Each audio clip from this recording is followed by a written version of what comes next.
بسم اللہ الرحمن الرحیم۔ جب اس میں ان کی کوئی جماعت ڈالی جائے گی تو دوزخ کے داروغہ ان سے پوچھیں گے کیا تمہارے پاس کوئی خبردار کرنے والا نہیں آیا تھا؟ وہ کہیں گے کیوں نہیں، ضرور خبردار کرنے والا آیا تھا، بس ہم نے اس کو جھٹلا دیا اور کہا کہ اللہ نے تو کوئی چیز نازل ہی نہیں کی، تم تو بڑی غلطی میں پڑے ہوئے ہو۔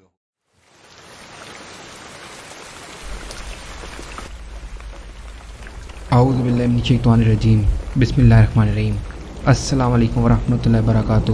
سب سے پہلے تو ایک بار پھر بہت شکریہ کہ آج آپ لوگ پھر حاضر ہوئے۔ آج ہم ایک بالکل مختلف اور دل کو سکون دینے والے منظر کی بات کریں گے۔ پچھلی ویڈیو میں ہم نے دیکھا کہ کافروں، فاسقوں اور ظالموں کی روحیں کس طرح ذلت، سختی اور خوف میں لپٹی ہوئی نکالی جاتی ہیں۔ ان کے چہروں اور پیٹھوں پر ضربیں لگتی ہیں اور فرشتے ڈانٹتے ہیں، مگر آج کا منظر اس کے برعکس ہے۔ یہ ہے ایمان والوں، پرہیزگاروں اور اللہ کے محبوب بندوں کا لمحہ وصال، وہ لمحہ جب دنیا کی تمام تھکن ختم ہو جاتی ہے، جب خوف کی جگہ سکون لے لیتا ہے اور موت کوئی ڈراؤنی حقیقت نہیں رہتی بلکہ ایک خوشبو بھرا پیغام بن جاتی ہے کہ آؤ تمہارے رب نے تمہارے لیے جنت تیار کر رکھی ہے۔ سورہ نحل کی آیت نمبر 32 میں آتا ہے، ان کی روحوں کو فرشتے قبض کرتے ہیں اس حال میں کہ وہ پاک ہوتے ہیں، کہتے ہیں سلام ہو آپ پر، داخل ہو جائیے جنت میں اپنے اعمال کے بدلے۔ ایک اور جگہ سورہ فصلت کی آیت نمبر 30 میں آتا ہے، بے شک وہ لوگ جنہوں نے کہا کہ ہمارا رب اللہ ہے، پھر وہ اس پر ثابت قدم رہے، ان پر فرشتوں کا نزول ہوتا ہے کہ آپ لوگ ڈرو نہیں اور غمگین نہ ہو اور خوشیاں مناؤ اس جنت کی جس کا تم سے وعدہ کیا جاتا رہا ہے۔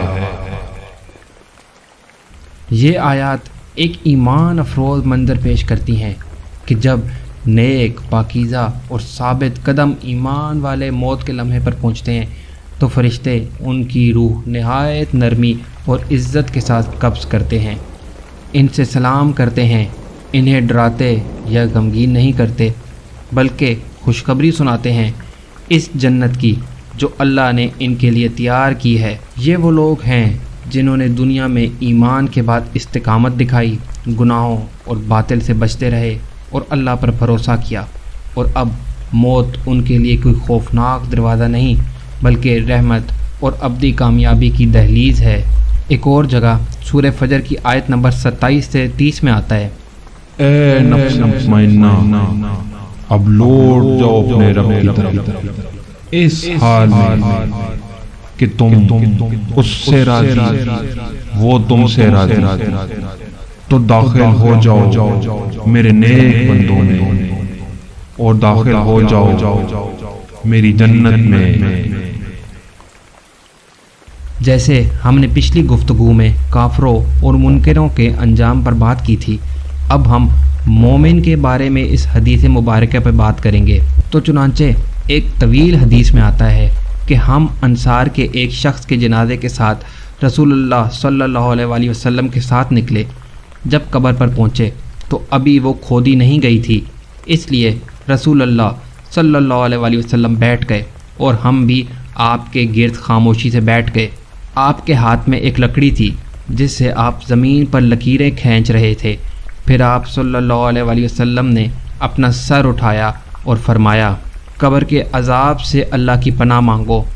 آپ صلی اللہ علیہ وسلم نے یہ بات 2 یا 3 مرتبہ فرمائی۔ پھر آپ صلی اللہ علیہ وسلم نے فرمایا، جب ایک مومن دنیا سے آخرت کی طرف جانے کے قریب ہوتا ہے تو آسمان سے فرشتے اترتے ہیں جن کے چہرے سورج کی طرح سفید ہوتے ہیں، ان کے ساتھ جنت کا ایک کفن اور جنت کی خوشبو ہوتی ہے، اور وہ اس کے قریب اتنا فاصلے پر بیٹھ جاتے ہیں جتنا نظر کی حد ہو۔ پھر ملک الموت اس کے سرہانے بیٹھتا ہے اور کہتا ہے، اے نیک جان، اللہ کی مغفرت اور خوشنودی کی طرف نکل آ۔ تو اس کی روح ایسے آسانی سے نکلتی ہے جیسے مشکیزے کے منہ سے پانی کا قطرہ نکلتا ہے۔ پھر وہ فرشتے فوراً اسے لے لیتے ہیں اور جنت کے کفن اور خوشبو میں لپیٹ دیتے ہیں۔ اس سے ایسی خوشبو نکلتی ہے جو زمین پر سب سے عمدہ کستوری سے بھی بہتر ہوتی ہے۔ پھر وہ اسے اوپر لے جاتے ہیں اور جب بھی کسی فرشتوں کے گروہ کے پاس سے گزرتے ہیں تو وہ پوچھتے ہیں یہ پاکیزہ جان کس کی ہے؟ وہ جواب دیتے ہیں فلاں بن فلاں، اور دنیا میں اس کے سب سے اچھے نام سے پکارتے ہیں۔ پھر وہ اسے پہلے آسمان تک لاتے ہیں اور اس کے لیے دروازہ کھولنے کی درخواست کرتے ہیں، اور ہر آسمان کے مقرب فرشتے اس کے ساتھ اگلے آسمان تک چلتے ہیں، یہاں تک کہ وہ 7ویں آسمان تک پہنچ جاتا ہے۔ اللہ تعالیٰ فرماتا ہے میرے بندے کا نامہ اعمال علیین میں لکھ دو اور اسے واپس زمین پہ لے جاؤ، کیونکہ میں نے انہیں زمین سے پیدا کیا ہے، میں انہیں اسی میں واپس کروں گا اور دوبارہ اسی سے نکالوں گا۔ پھر اس کی روح جسم میں لوٹا دی جاتی ہے۔ 2 فرشتے اس کے پاس آتے ہیں، اسے بٹھا کر پوچھتے ہیں تیرا رب کون ہے؟ وہ جواب دیتا ہے میرا رب اللہ ہے۔ وہ پوچھتے ہیں تیرا دین کیا ہے؟ وہ کہتا ہے میرا دین اسلام ہے۔ وہ پوچھتے ہیں یہ شخص کون ہے جو تم میں بھیجا گیا تھا؟ وہ کہتا ہے وہ اللہ کے رسول ہیں۔ وہ پوچھتے ہیں تو نے یہ علم کہاں سے پایا؟ وہ کہتا ہے میں نے اللہ کی کتاب پڑھی، اس پر ایمان لایا اور اس کی تصدیق کی۔ پھر آسمان سے ایک ندا آتی ہے میرے بندے نے سچ کہا، اس کے لیے جنت کا بستر بچھا دو، اسے جنت کا لباس پہنا دو اور اس کے لیے جنت کا دروازہ کھول دو۔ اس سے جنت کی خوشبو اور راحت اس تک پہنچتی ہے۔ اس کی قبر جتنی نظر جا سکے کشادہ کر دی جاتی ہے۔ پھر ایک خوبصورت چہرے والا، عمدہ لباس والا اور خوشبودار شخص آتا ہے اور کہتا ہے خوش ہو جاؤ، یہ وہ دن ہے جس کا تم سے وعدہ کیا گیا تھا۔ مومن پوچھتا ہے تم کون ہو؟ تمہارا چہرہ تو خیر و بھلائی لانے والا ہے۔ وہ جواب دیتا ہے میں تمہارے نیک اعمال ہوں۔ پھر وہ کہتا ہے اے میرے رب قیامت لے آ تاکہ میں اپنے گھر والوں کے پاس لوٹ جاؤں۔ آخر میں میرے عزیز بھائیوں اور بہنوں، یہ سمجھ لینا ضروری ہے کہ ہماری زندگی کا ہر لمحہ ایک قیمتی امانت ہے۔ یہ دنیا ایک امتحان گاہ ہے اور ہر دن ہر سانس ایک سوال ہے جس کا جواب ہمیں اپنے عمل سے دینا ہے۔ ہم میں سے ہر ایک کا سفر ایک دن ختم ہو جائے گا۔ کسی کے لیے یہ اختتام سکون، رحمت اور فرشتوں کی سلامتی کے پیغام کے ساتھ ہوگا، اور کسی کے لیے یہ اختتام خوف، ذلت اور عذاب کے آغاز کے ساتھ ہوگا۔ فرق صرف اس بات پر ہے کہ ہم نے اس زندگی میں کون سا راستہ چنا ہے۔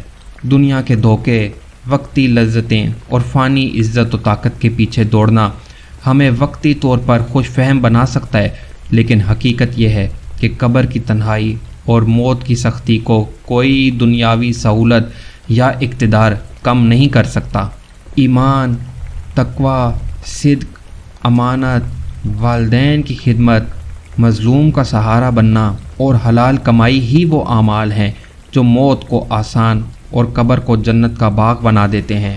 آپ لوگ سوچیں تو صحیح، جب فرشتے ہمارے پاس آئیں گے تو کیا وہ ہمیں رحمت کے پروں میں لپیٹ کر جنت کی خوشخبری سنائیں گے، یا ہمارے چہروں اور پشت پر مار کے کہیں گے چکھو عذاب؟ یہ فیصلہ ہم آج اپنی زندگی کے ہر چھوٹے بڑے عمل سے کر رہے ہیں۔ لہٰذا ابھی اسی لمحے اپنے دل اور عمل کو اللہ کے لیے خالص کریں۔ کینہ، تکبر، حسد اور حرام کمائی سے خود کو پاک کریں۔ ان کے پاس طاقت ہے اور وہ طاقت کے نشے میں، وہ بھی سمجھتے ہیں ہمیں موت نہیں آئے گی، پر موت ان سے پہلے بھی بہت طاقتور قوموں کو اپنے ساتھ لے گئی، کسی کو عذاب کی صورت میں اور کسی کو موت دے کر، لیکن کسی کو چھوڑا نہیں۔ دنیا ایک ایسا دھوکہ ہے، جو لوگ طاقت کے نشے میں ہوتے ہیں وہ سمجھتے ہیں موت ہمیں آئے گی نہیں، اور جو عام لوگ ہوتے ہیں وہ دھوکہ دہی اور فراڈ میں اس لیے ملوث ہو جاتے ہیں کہ ہم تو غریب ہیں، ہمارا گزارا کیسے ہوگا۔ مگر یہ تو سب کے لیے ٹیسٹ ہے۔ امیر ہو، غریب ہو، فقیر ہو یا طاقتور بادشاہ ہو، سب کے لیے برابر ٹیسٹ ہے۔ یہ ویڈیوز صرف سننے کے لیے نہیں ہیں بلکہ ان پہ عمل بھی کرنا چاہیے۔ اللہ تعالیٰ ہمیں قرآن کے ذریعے بار بار اسی لیے وارننگ دیتا ہے کہ شاید ہم لوٹ آئیں۔ آخر میں اللہ تعالیٰ سے دعا ہے، اے اللہ ہمیں دنیا اور آخرت کی کامیابی عطا فرما، موت کو ہمارے لیے سکون کا پل بنا، قبر کو نور سے بھر دے اور ہمیں ان لوگوں میں شامل فرما جنہیں موت کے وقت فرشتے یہ کہہ کر خوش آمدید کہیں، سلام ہو تم پر، جنت میں داخل ہو جاؤ اپنے اعمال کے بدلے میں، آمین یا رب العالمین۔